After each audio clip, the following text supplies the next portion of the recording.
बराबर इस बार जा रहे हैं। एकदम एकदम उनको तो लगता है कि 10 सीट भी आ जाए या आंकड़ा भी पार कर जाए तो गनीमत है। जेडीयू बहुत बुरा स्थिति है।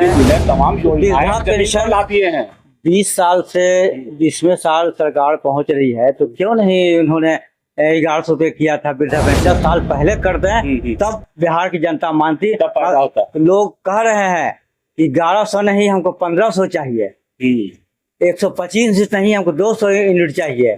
ये दिखावा छलावा और हम लोग सब समेट लेंगे। सब एकजुट हैं, पूरे अल्पसंख्यक समाज के लोग कहीं जाने वाले नहीं है, किसी बकाये में किसी छलावा में नहीं आने वाले हैं। नमस्कार, आदाब, सलाम, सत श्री अकाल। आप देखना शुरू कर चुके हैं SR न्यूज मैरिज भी।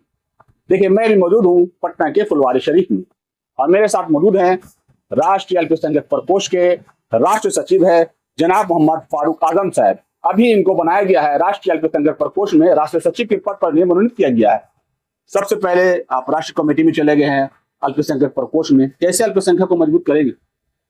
सबसे पहले तो हमको राष्ट्रीय सचिव, राष्ट्रीय नेता बनाने पर राष्ट्रीय अल्पसंख्यक प्रकोष्ठ के राष्ट्रीय अध्यक्ष अल्पसंख्यक अशरफ फातमी साहब को मैं उनका शुक्रिया अदा करना चाहता हूं।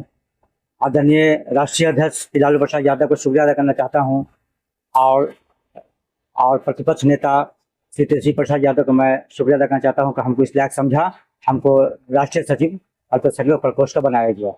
चुनाव करीब है, विधानसभा चुनाव 2025 बिहार का बस करीब है। अभी वोटर बचाओ अभियान 16 दिन का यात्रा पर कल गांधी मैदान में समापन हुआ।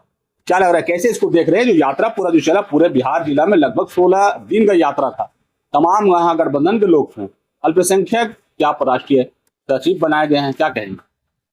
देखिए, ये 16 दिन का जो यात्रा हुआ बहुत ही सफल यात्रा रहा, बहुत कामयाब यात्रा रहा और पूरे बिहार के लोगों में जन जन में ये फैल चुका है कि SIR जो कराया जा रहा है ये बहुत ही गलत है और ये सरासर दलितों, अल्पसंख्यकों के साथ, कमजोर वर्ग के लोगों के साथ धोखा है, छलावा है। ये साइलेंट NRC के तौर पर देखा जा रहा है। इसलिए सारे बिहार के लोग इसका विरोध कर रहे हैं और जो यात्रा कल जो समापन हुआ पटना के ऐतिहासिक गांधी मैदान में बहुत ही सक्सेसफुल, बहुत कामयाब रहा और पूरी आशंका है कि इस बार इंडिया गठबंधन की सरकार बनना तय है और NDA सरकार का जाना एकदम पक्का तय हो चुका, विदाई तय हो चुका है। मतलब इंडियन महागठबंधन की सरकार बनेगी, इंडिया गठबंधन चला जाएगा। नीतीश कुमार अब इस बार जा रहे हैं। एकदम एकदम उनको तो लगता है कि 10 सीट भी आ जाए या आंकड़ा भी पार कर जाए तो गनीमत है। जेडीयू बहुत बुरा स्थिति है।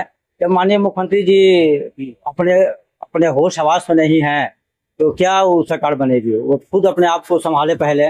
उनको तो विश्राम और इलाज कराने का समय आ गया है। नीतीश कुमार तो कितना सौगात बिहार वासियों का भी दे रहे लगातार। उनको बुलवाया जा रहा है, इंजेक्शन दे के, दवा दे के। उनको अपने आप में थोड़ी हुआ है, उनको बैक ग्राउंड से बुलवाया जा रहा है। पेंशन है, बिजली बिल है, तमाम वृद्धा पेंशन लाती हैं।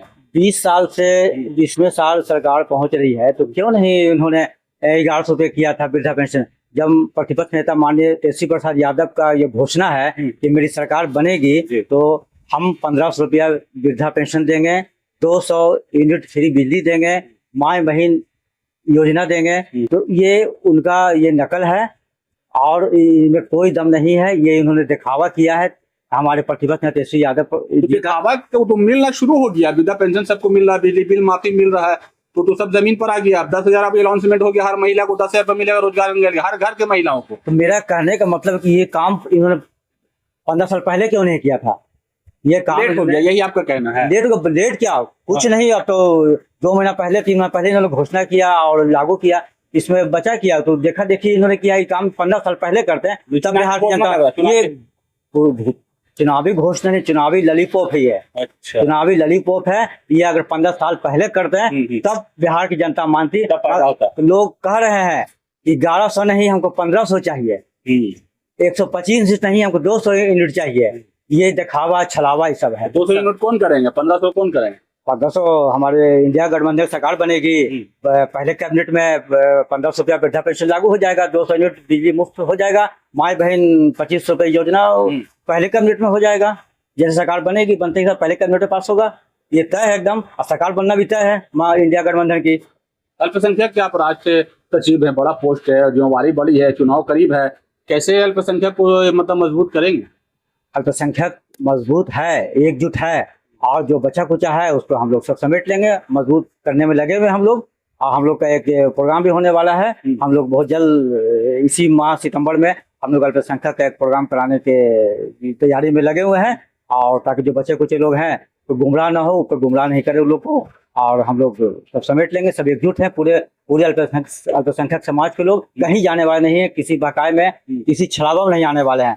ये जो वक्फ बिल का जो मामला आया, ये जब जब कब्रिस्तान नहीं बचेगा, मस्जिद नहीं बचेगी, मदारिस नहीं बचेगी, खानकाह नहीं बचेगी, मदरसा नहीं बचेंगे, तो क्या बचेगा? इसलिए मुसलमान किसी पार्टी को, इंडिया गठबंधन के अलावा किसी पार्टी को वोट देने वाला नहीं है, किसी पर विश्वास करने वाला नहीं है। ये बिहार का मुसलमान अल्पसंख्यक समाज ये तय कर चुका है कि इस बार महागठबंधन की सरकार।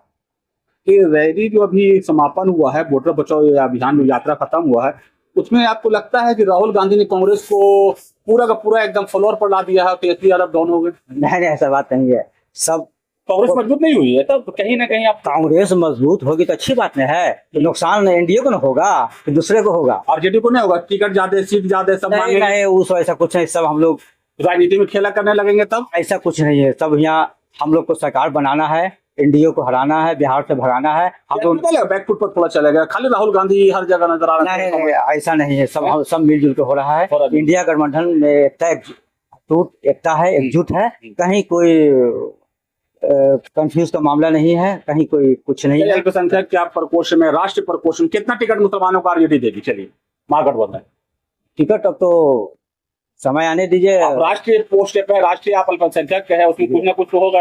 अनुमान कितना मिलना चाहिए?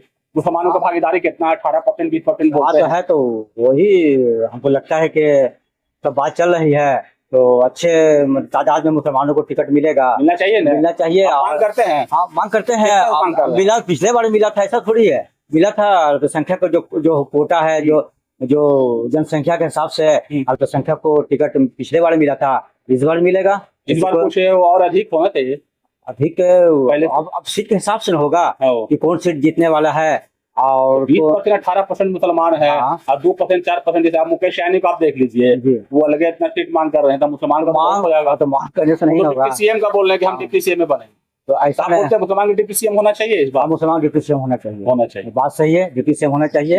ये जनसंख्या के आधार पर मुसलमानों को होना चाहिए, मेजोरिटी के आधार पर डिप्टी सीएम होना चाहिए मुसलमानों को। और उम्मीद है कि इंडिया गठबंधन मुसलमानों को डिप्टी सीएम बनाएगी और टिकट भी अच्छा मिलेगा पिछले बार से भी। हम उम्मीद है, पूरी आशंका उम्मीद है। अगर आपको चुनाव लड़ाया जाए तो आप लड़िएगा चुनाव?